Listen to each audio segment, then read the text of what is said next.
Assalamualaikum warahmatullahi wabarakatuh. Salam sejahtera bagi kita semua. Sebelumnya kami ingin mengucapkan terima kasih kepada Ibu Mimanisma selaku dosen ilmu kealaman dasar di Universitas Indraprasta PGRI Jakarta. Sebelumnya izinkan saya mengenalkan anggota kelompok saya. Perkenalkan, nama saya Aisy Saheza Nur Rahman dengan NPM 202214500284. Lalu selanjutnya ada Melinia Rahma Putri dengan NPM 202214500285. Dan yang terakhir ada Gina Akila dengan NPM 202214500317. Apa itu isu lingkungan alam? Isu lingkungan adalah dampak negatif dari aktivitas manusia terhadap lingkungan biofisik. Isu lingkungan sebagai isu kontemporer dalam ilmu hubungan internasional ada sejak setelah masa Perang Dunia Kedua. Faktor terpenting dalam permasalahan lingkungan adalah besarnya populasi manusia. Pertumbuhan penduduk yang pesat menimbulkan tantangan yang dicoba diatasi dengan pembangunan dan industrialisasi. Namun, industrialisasi di samping mempercepat persediaan segala kebutuhan hidup manusia, juga memberi dampak negatif terhadap manusia akibat terjadinya pencemaran lingkungan. Isu lingkungan global. Masalah kerusakan lingkungan hidup menjadi salah satu isu yang paling sering dibahas baik oleh pemerintah, peneliti, dan badan organisasi lokal maupun internasional. Sebelum saya membahas tentang isu lingkungan global, saya akan menjelaskan apa yang dimaksud dengan isu lingkungan global. Isu lingkungan global merupakan permasalahan lingkungan dan dampak yang ditimbulkan dari permasalahan lingkungan tersebut mengakibatkan dampak yang luas dan serius bagi dunia serta menyeluruh.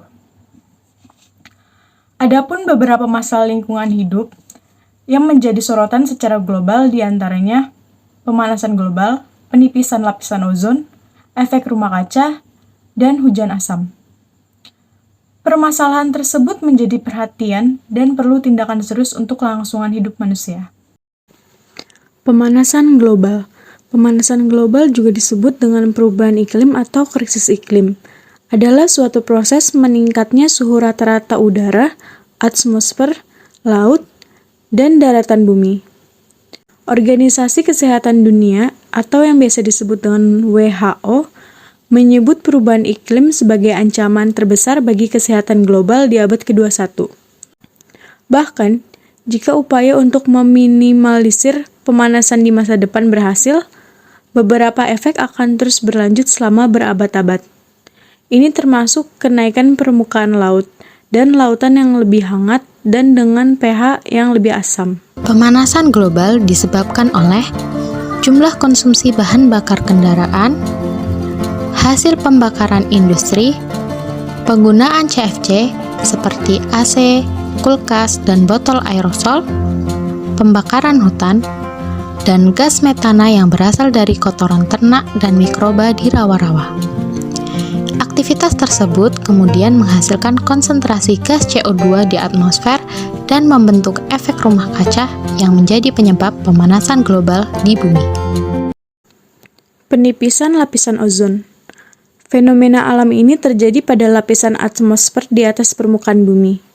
Lapisan ozon berada di lapisan atmosfer yang disebut stratosfer dan berada di ketinggian 15 hingga 35 km di atas permukaan bumi. Dampak penipisan lapisan ozon berbahaya bagi manusia karena unsur unik bumi memiliki fungsi penting dalam menjaga eksistensi kehidupan. Menyebabkannya, senyawa yang bernama klorofluorokarbon atau yang lebih dikenal dengan istilah CFC adalah penyebab utama dari rusaknya lapisan ozon. CFC merupakan molekul yang mengandung karbon, klor, dan fluorin. CFC ini biasanya ditemukan pada alat pendingin, aerosol, dan produk-produk plastik.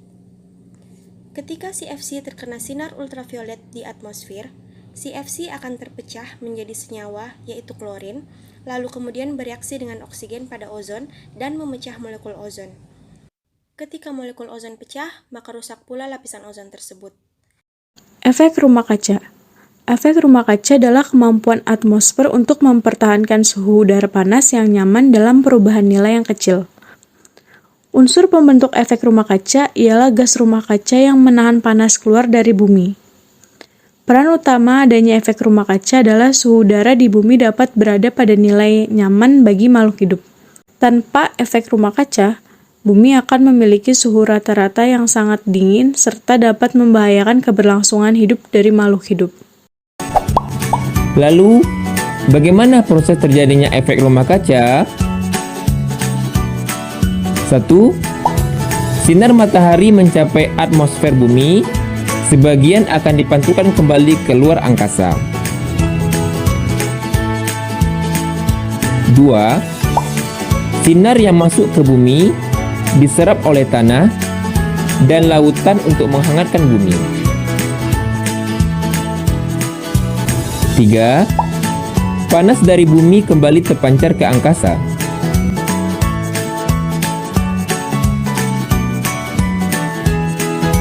4. Panas yang dipancarkan ini terperangkap oleh gas rumah kaca di atmosfer. 5. Aktivitas manusia seperti membakar bahan bakar fosil, pembukaan lahan pertanian dengan dibakar, juga meningkatkan jumlah gas rumah kaca yang dilepaskan ke atmosfer. Keenam, akhirnya menyebabkan suhu bumi meningkat yang menyebabkan pemanasan global. Hujan asam. Hujan asam diartikan sebagai segala macam hujan dengan pH di bawah 5,6. Hujan secara alami bersifat asam, yaitu pH sedikit di bawah 6. Karena karbon dioksida atau CO2 di udara yang larut dengan air hujan memiliki bentuk sebagai asam lemah. Hujan asam disebabkan oleh belerang atau sulfur yang merupakan pengotor dalam bahan bakar fosil serta nitrogen di udara yang bereaksi dengan oksigen membentuk sulfur dioksida dan nitrogen oksida. Zat-zat ini berdifusi ke atmosfer dan bereaksi dengan air untuk membentuk asam sulfat dan asam nitrat yang mudah larut, sehingga jatuh bersama air hujan. Air hujan yang asam tersebut akan meningkatkan kadar keasaman tanah dan air permukaan yang terbukti berbahaya bagi kehidupan ikan dan tanaman. Penyebab utama hujan asam adalah pembakaran bahan bakar fosil untuk menghasilkan listrik. 2/3 dari sulfur dioksida atau disingkat dengan SO2 dan 1/4 nitrogen oksida atau disingkat dengan NOx di atmosfer berasal dari pembangkit tenaga listrik. Kemudian, dari kendaraan dan alat berat, dari manufaktur, kilang minyak, dan industri lainnya. Hujan asam terjadi ketika SO2 dan NOx menguap ke atmosfer. Selanjutnya, partikel ini diangkut oleh angin. SO2 dan NOx bereaksi dengan air, oksigen, dan bahan kimia lainnya untuk membentuk asam sulfat dan asam nitrat, dan akhirnya jatuh kembali ke bumi.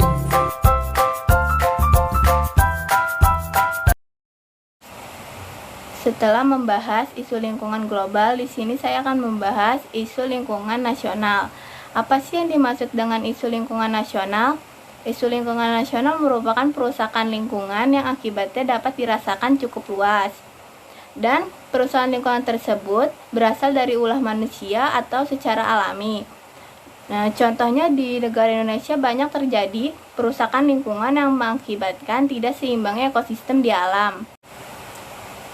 Solusi mengatasi pencemaran air. Yang pertama, mengolah limbah sebelum dibuang. Kedua, menggunakan deterjen yang ramah lingkungan. Ketiga, tidak menggunakan pestisida, bom ikan, dan lain-lain yang dapat merusak ekosistem air. Lalu, solusi mengatasi pencemaran lingkungan darat.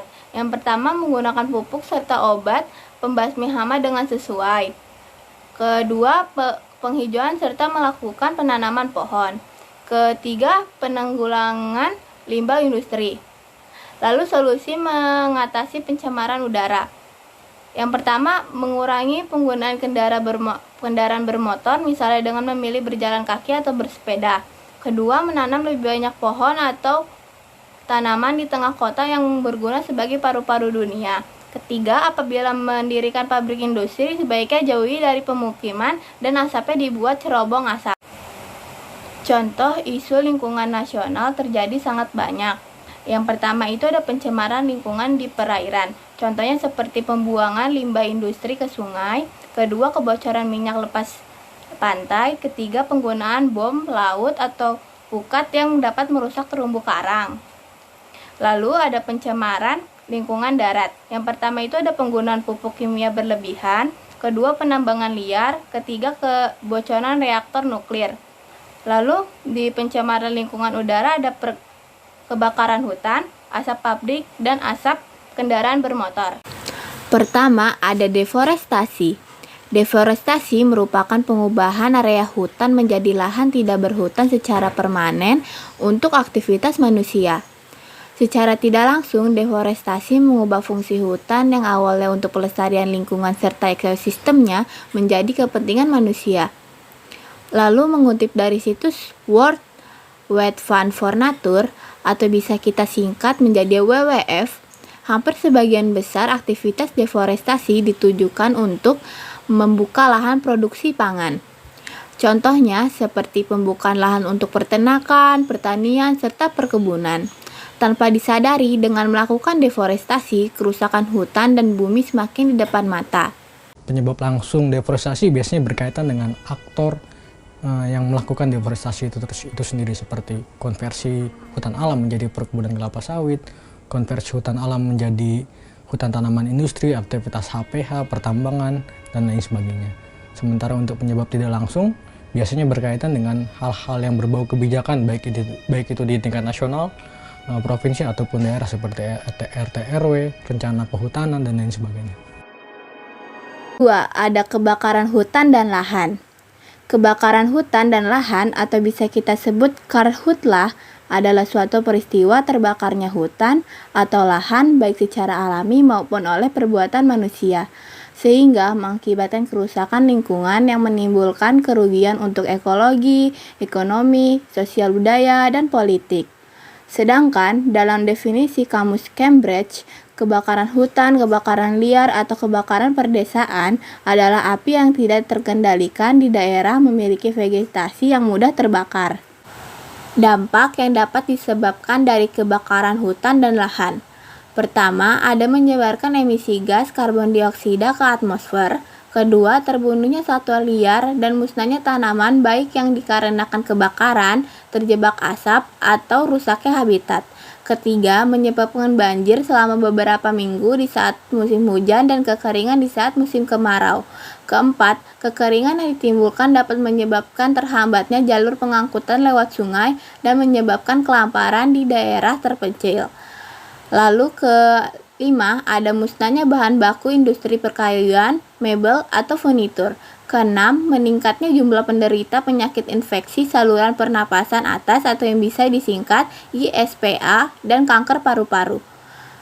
Ketujuh, ada asap yang ditimbulkan menyebabkan gangguan di berbagai segi kehidupan masyarakat antara lain pendidikan, agama, dan ekonomi. Lalu kedelapan, ada musnahnya bangunan, mobil, sarana umum, dan harta benda lainnya. Ketiga, ada limbah industri. Limbah industri merupakan sampah industri yang dihasilkan dari proses manufaktur atau industri. Limbah ini memiliki berbagai jenis tergantung dari produk industri yang dihasilkan. Setiap limbah yang dihasilkan oleh industri memiliki senyawa, partikel, bahan berbahaya, serta beracun yang dapat berdampak pada lingkungan, manusia, serta makhluk hidup lainnya. Dampak yang dapat disebabkan dari limbah industri. Pertama, bagi lingkungan. Limbah industri memiliki dampak yang vital, salah satunya adalah berimbas pada lingkungan. Limbah secara garis besar berpotensi untuk mencemari lingkungan baik air, tanah, maupun udara. Udara yang kotor dan tercemar akan merusak kesehatan paru-paru dan mengakibatkan masalah kesehatan bagi makhluk hidup yang terpapar. Kedua, bagi kesehatan. Masyarakat Indonesia masih sering menggunakan air tanah sebagai sumber air bersih. Apabila air tanah tercemar, maka berbagai masalah kesehatan pun akan muncul. Lalu ketiga, limbah membuat lingkungan menjadi kotor. Lingkungan yang kotor akibat adanya limbah industri juga merupakan dampak negatif yang tidak dapat dikesampingkan. Lalu, sampah yang menumpuk dan tidak dikelola dengan benar akan membuat lingkungan menjadi kotor. Yang terakhir, isu lingkungan lokal. Isu lingkungan lokal merupakan hal yang sangat mudah dilihat bahwa Indonesia masih mempunyai kesadaran yang rendah terhadap isu lingkungan, terutama masyarakatnya yang kebanyakan masih terlalu terfokus pada usaha untuk bertahan hidup dan mendapatkan kehidupan yang lebih layak secara ekonomi, sehingga mereka melakukan segala upaya untuk mendapatkan uang lebih, meskipun hal ini berarti mereka harus mengancam lingkungan dan alam. Kegiatan ini sudah berlangsung selama bertahun-tahun, dan kini masyarakat mulai merasakan imbas atas apa yang mereka lakukan terhadap alam. Berbagai macam isu lingkungan muncul di berbagai wilayah di Indonesia, dan tentu saja banyak masyarakat yang merasakan deritanya, baik secara langsung maupun tidak langsung, atas kerusakan alam yang terjadi di wilayah mereka. Kini banyak peristiwa yang membawa derita yang harus dialami oleh banyak orang di daerah asalnya masing-masing. Dan hal ini terjadi bukan tanpa sebab yang berkaitan dengan ulah manusia terhadap alam.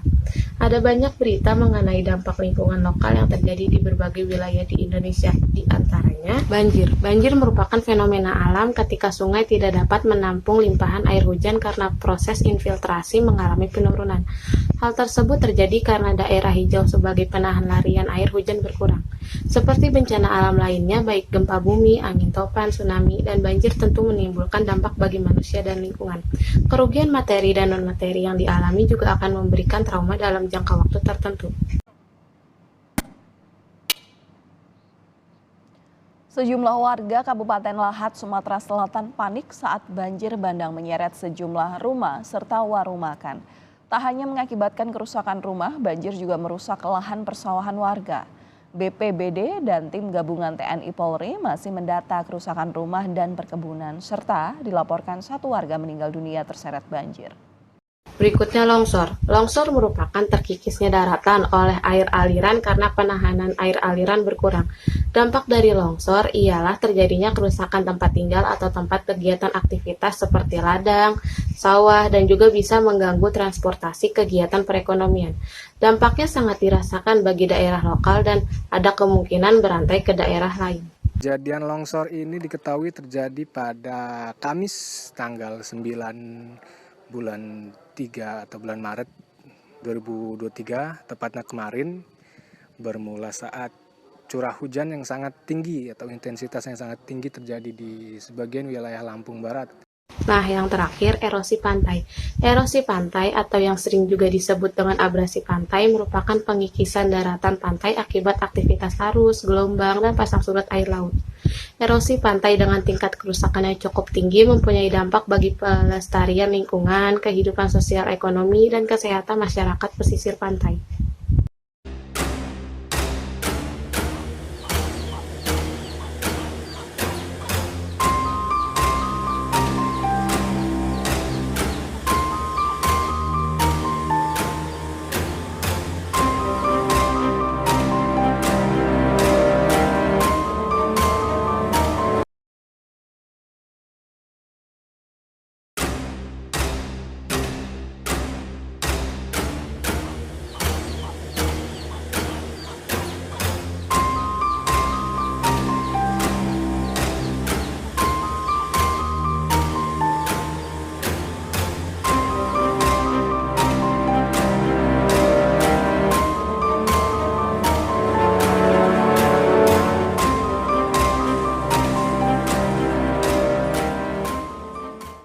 Kesimpulan dari kelompok kami berdasarkan penjelasan sebelumnya dapat disimpulkan bahwa semua isu lingkungan baik secara global, nasional maupun lokal yang telah menjadi pembicaraan umum semua lapisan masyarakat ini merupakan hasil keteledoran semua masyarakat itu sendiri.